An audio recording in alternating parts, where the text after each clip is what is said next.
6টা সিটি কর্পোরেশনে পূর্ণ মেয়াদে প্রশাসক নিয়োগ দিলেন এবং সব জায়গায় বসাইছেন কিন্তু ওনারা দলীয় লোক। দলীয় লোক যখন আপনি বসাবেন, আপনার তো নির্বাচন প্রক্রিয়াটা ম্যান্ডেটরি। কেন ম্যান্ডেটরি? নির্বাচনের মাধ্যমে প্রক্রিয়া হইলে আপনি যে 6জনকে বসাইছেন সেই 6জনই যে নির্বাচিত হবে ভোটে, তার তো কোনো গ্যারান্টি নাই। আমার কাছে মনে হয় যে আমি সেট আপ করলাম, প্রশাসক নিয়োগ করার মানে হচ্ছে এই যে আমি সেট করলাম আমার লোক, তারা যদি প্লট তৈরি করতে পারে এবং নির্বাচনের পরিস্থিতিতে যদি তারা মনে করে যে নির্বাচন দিলে অ্যাবসলিউটলি তাদের পক্ষে যাবে, তখন এই নির্বাচন দিবে। রাজ্জাকে যদি আপনি একটু আপনার মতামত ব্যক্ত করেন যে এই জিনিসটাকে আপনি কিভাবে দেখেন। দেখেন, মির্জা ফখরুল ইসলাম আলমগীর তিনি বলেছেন যে তারা যত দ্রুত সম্ভব নির্বাচন দিতে চান এবং আবার পূর্ণকালীন প্রশাসক নিয়োগ দেয়া, এই দুটো বিষয় কি একটু সাংঘর্ষিক কিনা? দুটি বিষয়কে আপনি কিভাবে দেখেন? বিষয়টা হচ্ছে, দেখেন, আমরা নির্বাচনমুখী, মানে ইউনূস সাহেব ক্ষমতা আসার পর থেকে ফ্রম ডে ওয়ান সবাই নির্বাচনমুখী। জি, সবাই নির্বাচনমুখী, সবাই গণতান্ত্রিক এবং সবাই সংবিধানকে গুরুত্ব দেয়, ইত্যাদি ইত্যাদি আলোচনাটা আমরা শুনছি। এবং সেখানে সংস্কার পরিষদ হইল, রাজনৈতিক দল 7-8 মাস ইয়ে করলো, শেষ পর্যন্ত চলে গেল একটা গণভোটে, অবশেষে আমরা একটা নির্বাচন পাইলাম। যে সরকারটা চলে গেল 18 মাস থেকে, সেটা কোনো সরকার নয় এই কারণে, সে কোনো রাজনৈতিক সরকার না, তাকে একটা বিশেষ পরিস্থিতিতে সবাই মিলে নিয়োগ দিছে।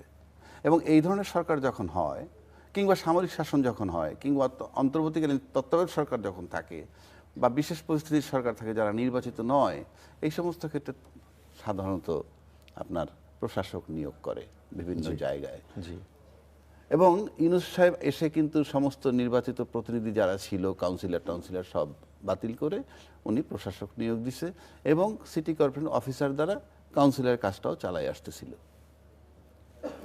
এই সরকার, আবারও বলছি, নির্বাচনের জন্য দীর্ঘ 18 মাস তাদের শুধু নির্বাচন, তাহলে তারা তো নির্বাচিত সরকারের ক্ষমতায় বসলো এবং সে খুব দ্রুত গতিতে, তড়িৎ গতিতে আপনি দেখেন 6টা সিটি কর্পোরেশনে পূর্ণ মেয়াদে প্রশাসক নিয়োগ দিলেন। তারপরে ওদের বরিশাল সিটি কর্পোরেশনে নিয়োগ দিয়েছেন। কাকে দিছে নাম বলার দরকার নেই, তারা দিছেন এবং সব জায়গায় বসাইছেন কিন্তু ওনারা দলীয় লোক, তাদের দলের নেতা যারা, তাদেরকে বসাইছেন। পত্রিকা অলরেডি আসে। না, এখানে কি আপনি প্রত্যাশা করেন যে অন্য দলের লোক তারা বসাবে? নট দ্যাট, সেটা পরের চ্যাপ্টার। আচ্ছা, আপনি যখন দলীয় লোকের বসাবেন, সাধারণত এই সমস্ত ক্ষেত্রে প্রশাসক নিয়োগ হয় আমলা থেকে, আচ্ছা, সাধারণত। আচ্ছা, কিন্তু আপনি দলীয় সরকার, নির্বাচিত সরকার ক্ষমতায় গিয়া আপনি দলীয় লোক বসাচ্ছেন। তো দলীয় লোক যখন আপনি বসাবেন, আপনার তো নির্বাচন প্রক্রিয়াটা ম্যান্ডেটরি। কেন ম্যান্ডেটরি? নির্বাচনের মাধ্যমে প্রক্রিয়া হইলে আপনি যে 6জনকে বসাইছেন সেই 6জনই যে নির্বাচিত হবে ভোটে, তার তো কোনো গ্যারান্টি নাই, কেউ তো পরাজিত হতে পারে। তাহলে আপনি যে বসাই দিতেছেন, তাহলে তো আপনি নির্বাচনকে এড়িয়ে যাচ্ছেন। নির্বাচনকে এড়িয়ে আপনি দলীয় ব্যক্তিদেরকে বসাচ্ছেন। এখানে তো দলীয় লোক বসলে নির্বাচনের মাধ্যমে বসবে, আপনার কোনো উপায় নাই, আপনি এইভাবে বসাইতে পারেন না। আর যেহেতু প্রশাসক অলরেডি ওই সরকার বসাই গেছিল, সেক্ষেত্রে আপনি 2 মাস 3 মাস 4 মাস পরেও নির্বাচন দেন, ওই প্রশাসক কিন্তু চালাইতে পারত। জি, এবং ওই প্রশাসক কি কারো পক্ষপাতিত্ব করবে না? তর্কের খাতিরে বলছি, ধরা যাক কথা আছে যে ওই সরকারের মানে প্রিয় লোকদেরকে বসাইছে, কিংবা এনসিপিকে প্রেফার করে এই ধরনের লোক প্রশাসক নিয়োগ করছে, কিংবা আসিফ মাহমুদ ছিল এটার ভিতরে না। কিন্তু যখনই ক্ষমতায় পালাবদল হয়ে গেল, তখন কিন্তু ওই লোকগুলা থরথর করে কাঁপবে, এটাই স্বাভাবিক। যারা প্রশাসক, যাদেরকে নিয়োগ দেওয়া হয়েছিল, বরং তারা প্রশাসক থাকলে এই সরকারের অধীনে যতদিন পর্যন্ত নির্বাচন না হয় ততদিন পর্যন্ত এই অ্যাডমিনিস্ট্রেটর যারা ছিল তারা থরথর করে কাঁপত, অর্থাৎ কাজগুলো ভালো হতো। কিন্তু আপনি যখন দলীয় লোককে বসায় দিলেন, তখন কিন্তু সরকারকে দলীয় লোক এত কেয়ার করে না, কারণ প্রত্যেকের মর্যাদা তো একটা লেভেলের, একটা মেয়রের মর্যাদা মন্ত্রী লেভেলের, প্রতিমন্ত্রী বা মন্ত্রী লেভেলের। সুতরাং দলীয় লোক যখন বসায়, তখন আমরা বাইরে থেকে দেখি মন্ত্রী, মেয়র, কিন্তু তারা যখন এক টেবিলে বসে আড্ডা মারে, তখন মনে হয় যে 5 জন বন্ধু আড্ডা মারে। আপনি দেখবেন 5 জন এসপি যদি এক জায়গায় বসে একই কোর্স মেয়েটের আড্ডা মারে, তখন মনে হয় না এসপি, মানে স্কুল ফ্রেন্ড আড্ডা মারতেছে। বিষয়গুলো এইরকম। তো আপনি যখন এদেরকে নিয়োগ দিয়ে দিলেন, তখন তারা পরিষ্কার আপনার লোক হলো। নির্বাচনের মাধ্যমে তাদেরকে নিতে হবে। আপনি কীভাবে নিশ্চিত হইলেন যে নির্বাচন হলে সবাই জিতে যাবে? এরা না, এক নম্বর। সেই নিশ্চয়তা না, হ্যাঁ, কিন্তু এক নম্বর। 2 নম্বর হলো আপনি যদি গণতান্ত্রিক প্রক্রিয়ায় বিশ্বাস করেন তাহলে তো অপোজিশন লোক আছে এবং তারা তো 31% ভোট পেয়েছে। জি এই যে যারা 11 দলীয় জোট 31% ভোট পেয়েছে, তারা তো বঞ্চিত হচ্ছে, ভোটাধিকার থেকেও বঞ্চিত হচ্ছে এবং আপনিও নিশ্চিত না যে আপনার লোক জিতবে কিনা।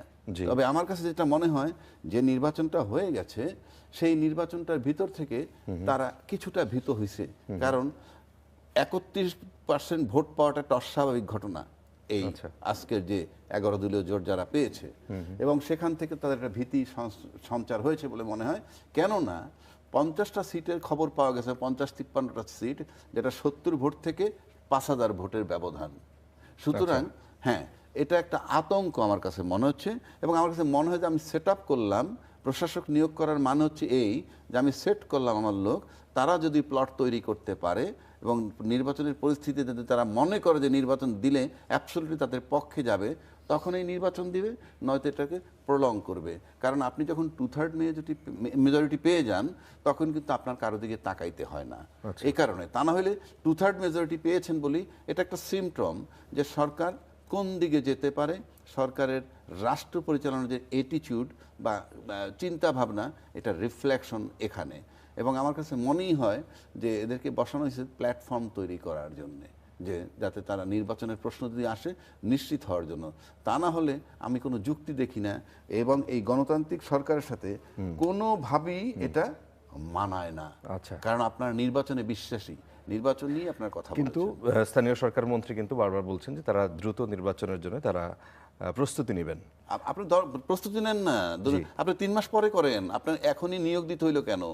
যদি মনে করেন ইউনূস সরকার যাদের না, এখনই নিয়োগ না দিয়ে যেই প্রশাসকরা ছিলেন হ্যাঁ। তারা আগের সরকার অর্থাৎ ডক্টর ইউনূস সরকারের ঘনিষ্ঠ মানুষ, অথবা ওই যে আপনি বলেন আসিফ মাহমুদ সজীব ভুইয়া, তারা তাদের মতো করে বসিয়েছিলেন এবং তাদের নামে বিতর্কও ছিল। তো Right. তাদেরকে রেখেই আপনি বলছিলেন তাদেরকে রেখেই এই তাদেরকে সরকার চালাতো। না না না না, তাদেরকে যদি নাও রাখেন, আমি কিন্তু বলেছি সরকার যখন বদল হয়ে গেল, তারা যখন 2/3 মেজরিটি পেয়ে গেল, ওই প্রশাসক কিন্তু থরথর করে কাঁপবে।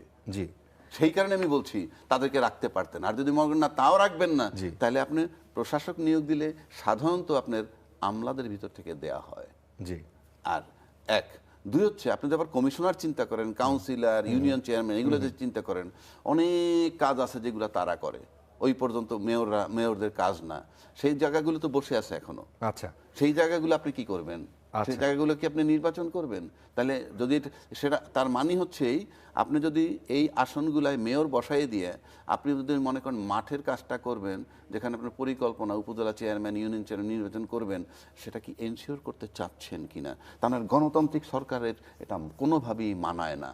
কারণ আপনার দীর্ঘ দেড় বছর শুধুই নির্বাচনে বিশ্বাসী বারবার বলেছেন, সেই নির্বাচনে বিশ্বাসী হয়ে আজকে 2/3 মেজরিটি পাওয়ার পর প্রশাসক নিয়োগ, এবং সেটা আপনার দলীয় লোক, এই দলীয় লোক নিয়োগ দিয়েছেন শুধুমাত্র আপনার প্লট তৈরি করার জন্য। যেই ব্লেমগুলো ছিল ওই আসিফ মাহমুদকে নিয়ে, তারা যখন হয়েছিল যে তারাও প্লট তৈরি করতেছে, এবং স্থানীয় নির্বাচনের কথা তারা যখন আগে বলছে, তখন তারা বলছে যে ক্ষমতায় থেকে তারা প্লট তৈরি করে তারপরে এটা করবে। তা আমি এটা কোনোভাবে গ্রহণযোগ্য মনে করি না।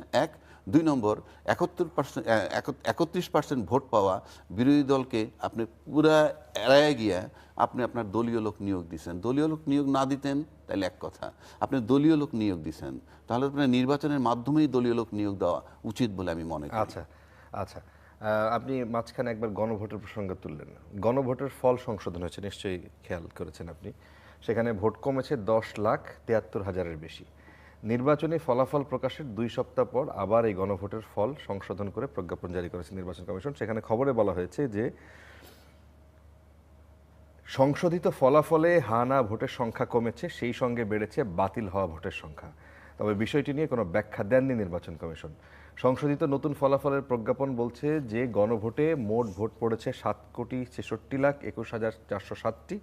এর মধ্যে ভোট বাতিল হয়েছে 74,35,196টি। ফলে বৈধ ভোটের সংখ্যা দাঁড়িয়েছে 6,91,86,211টি। এর মধ্যে হা ভোটের সংখ্যা 4,72,25,980টি। এখন এর আগে নির্বাচনের ঠিক পর দিনই, অর্থাৎ গত 13ই ফেব্রুয়ারি বেসরকারিভাবে গণভোটের ফলাফল প্রকাশ করেছিল নির্বাচন কমিশন। সেখানে বলা হয়েছিল গণভোট সারা দেশে হ্যাঁ ভোট পড়েছে 4,82,00,000, 660টি। এখন আপনি বলবেন যে এই যে এতদিন পর সে 13 তারিখের ফলাফল ঘোষণার পর আজকে নতুন করে 10 লাখ ভোট নির্বাচন কমিয়েছে, 11 লাখ ভোটের মতো কমিয়েছে, এই বিষয়টাকে আসলে কতটা গ্রহণযোগ্য হতে পারে বলে আপনার মনে হয়? কতটা গ্রহণযোগ্য সেটা বড় বিষয় না। বিষয় তো এটা রাষ্ট্র, এটা তামাশার জায়গা না। এটা রাষ্ট্র, এটা কোনো সমিতি না, এটা ক্লাব না যে Exactly. চালাই দিলাম। জি। আপনি এত জনবল ব্যবহার করেছেন, একটা সুন্দর নির্বাচন উপহার দিছেন, সেই নির্বাচনে গণভোটে হাতে কত পড়েছে নাতে কত পড়েছে সেগুলা প্রকাশ করেছেন। প্রকাশ করার পর তার ভিত্তিতে অলরেডি রেজাল্ট পাবলিশড হয়ে গেছে। শুধু তো ওই গণভোটের ভোটই গণেন নাই, যারা দলীয় ভোট নির্বাচন যারা করে তাদের ভোটও গণনা করছেন, এবং সেই ভোট চলাকালীন সময় কিংবা ফলাফল যখন চূড়ান্তভাবে আসে নাই, এর ভিতরে অনেকগুলো অভিযোগ আসছে। সেই অভিযোগ আমার নয়, ওনারও না, সেই অভিযোগটা আসছে অন্য দলের পক্ষ থেকে। এখানে ইঞ্জিনিয়ারিং হয়েছে, এইটা হয়েছে, সেইটা হয়েছে, কাটাছিড়া হয়েছে, বিভিন্ন কথা আসছে।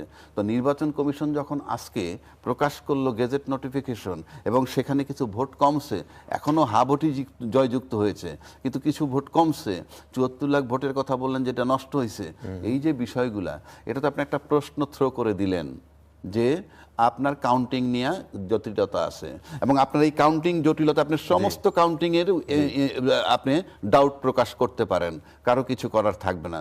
আমার কাছে যেটা মনে হচ্ছে ব্যক্তিগতভাবে, আমার ধারণা, আপনার এই থেকে আমার ধারণা, যে ইতিমধ্যে আমরা দেখছি যে নানান জায়গা থেকে আওয়ামী লীগের লোকজন জামিন পাচ্ছে। এগুলো কিন্তু আমার মাথা ব্যথা নয়। আমার মাথা ব্যথা না এই কারণে, আমি রাজনীতিতে সম্পৃক্ত না। ওই দল একটা আটক থাকলে কার সুবিধা হয়, দল মাঠে আসলে কার বেকায়দা হয়, এগুলো আমার সাবজেক্ট না। বাট আওয়ামী লীগ কিন্তু, আওয়ামী লীগের লোকজন জামিন পাচ্ছে। এই জামিন পাচ্ছে মানে হচ্ছে যে নির্বাচনের আগে বলা হয়েছিল যে বিএনপির তরফ থেকে বলা হয়েছিল যে তারা এলাকায় এমনও বলছে যে আমরা যদি বিজয় লাভ করি আমরা আপনাদেরকে দেখে রাখবো। তো এখন আওয়ামী লীগ যেভাবে বেইল পাচ্ছে, তাতে মনে হয় আওয়ামী লীগের কাছে একটা বদ্ধমূল বিশ্বাস হয়েছে, তাদের সহায়ক সরকার আসছে এবং ইন অ্যাকশন তারা প্রমাণ করতেছে।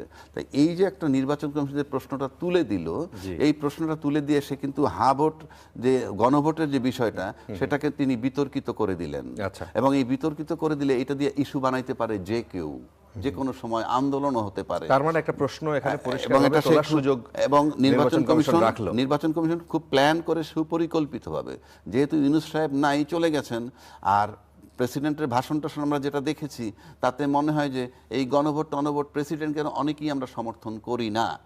আমি আমার কথা বলছি না, তাদের ভাষায়।